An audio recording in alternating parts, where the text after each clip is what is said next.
آداب ناظرین، میں سہیل پاشا نیوز 16 میں آپ سبھی کا خیر و مقدم کرتا ہوں۔ ناظرین، آج تمام علماء مل کر اور لیڈران مل کر حکومت سے یہ بات کرنے کی کوشش کی کہ رمضان کا مہینہ ہے اور جو تراویح اور پانچ وقت کی نماز جو گورنمنٹ کے ذریعے سے جو نماز کے لیے پابندی رکھے تھے اس کو جو ہے پابندی ہٹانے کے لیے بات کی ہے، لیکن گورنمنٹ سے یہ فیصلہ آیا کہ کل سے جو ہے نمازیں مسجد میں نہیں ہوگی اور تراویح بھی نہیں ہوگی۔ میں اس وقت جو ہے امیر شریعت کے پاس ہوں، آئیے ان سے سیدھے جانتے ہیں۔ سلسلہ کل صبح سے شروع ہو جاتا ہے، کل فجر کی نماز سے انشاءاللہ یہ سلسلہ شروع ہوگا۔ بہت ہی افسوس کے ساتھ کہنا پڑ رہا ہے، مجھے کہتے ہوئے بہت ہی زیادہ دل رو رہا ہے کہ اللہ رب العزت اس کے بعد ہم کو کبھی بھی ایسا موقع نہ دے۔ مسجدیں فقط بند ہیں، عبادت گاہیں بند ہیں، تو یہ کیسے؟ تو ہم نے ان سے عرض کیا کہ آپ اس سلسلے میں ذرا غور فرمائیے، مسجدیں کھولنے کی کوشش کیجیے۔ تو انہوں نے بھی ہم سے یہ کہا کہ میں سی ایم سے بات کرتا ہوں اور پھر اس کے بعد آپ کو پیغام پہنچاتا ہوں۔ تو ہم وہاں سے مطمئن ہو کر وہاں سے نکلے، پھر بھی ہم کو ذرا زیادہ اطمینان نہیں تھا اس کی باتوں سے، اور چنانچہ آج مغرب کے بعد مغرب تک ہم نے بہت انتظار کیا کہ کوئی ہم کو گائیڈ لائنس مل جائے اور پھر ہم پورے صوبے کے اندر اور شہر کے اندر اس پیغام کو پھیلائیں اور ہماری طرف سے ایک اعلان جائے۔ لیکن مغرب کے بعد یہ گائیڈ لائنس ملا تو ہم کو وقت نہیں تھا کہ اس طریقے سے اس سلسلے میں غور کر کے اعلان کریں۔ تو اب ہم نے یہ طے کیا ہے کہ کل فجر کی نماز سے پانچوں نمازیں 4 مئی تک اپنے اپنے گھروں میں پڑھیں گے، مسجدوں میں نہیں پڑھیں گے۔ مسجدوں میں صرف وہی 5 آدمی، امام صاحب، مؤذن صاحب اور دوسرے ان کے مددگار، یہی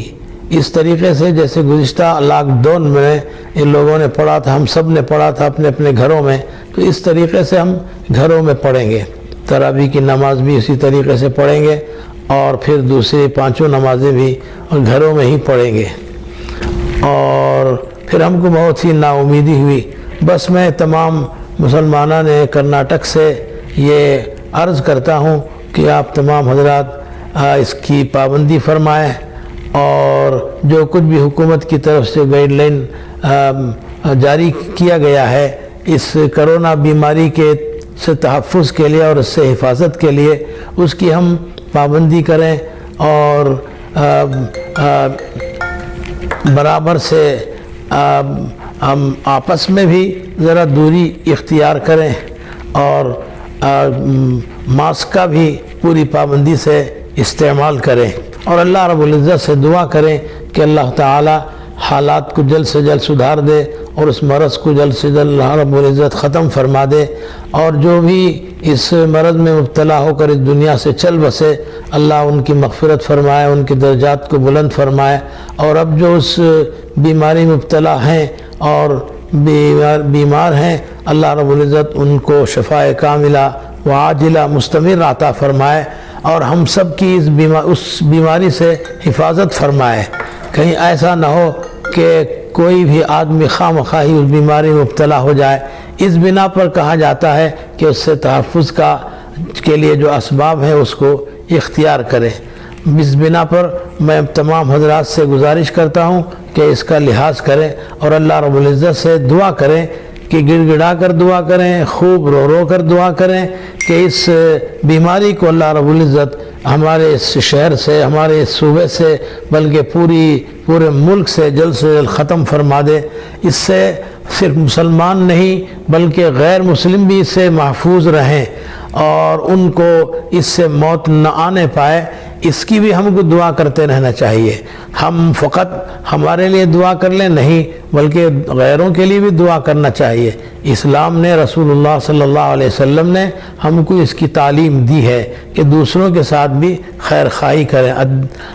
حضور اکرم صلی اللہ علیہ وسلم نے ارشاد فرمایا الدین النصیحہ، دین خیر خواہی کا نام ہے۔ ہر ایک کے ساتھ خیر خواہی کرنا چاہیے، مسلمانوں کے ساتھ بھی اور غیر مسلموں کے ساتھ بھی، اپنوں سے بھی غیر اور پرائے سے بھی، ہر ایک کے ساتھ خیر خواہی ہونا چاہیے۔ اس بنا پر ہم یہ دعا کریں کہ اللہ رب العزت ہر ایک کو اس بیماری سے حفاظت فرمائے۔ اگر حافظ مہیا ہو جاتے ہیں تو اس حافظ کو بلا کر وہاں پڑھیں، لیکن باہر کے لوگوں کو اپنے گھروں میں نہ بلائیں، باہر کے لوگوں کو اپنے گھر میں نہ بلائیں، خود صرف گھر کے لوگ بیٹھ کر اگر پڑھتے ہیں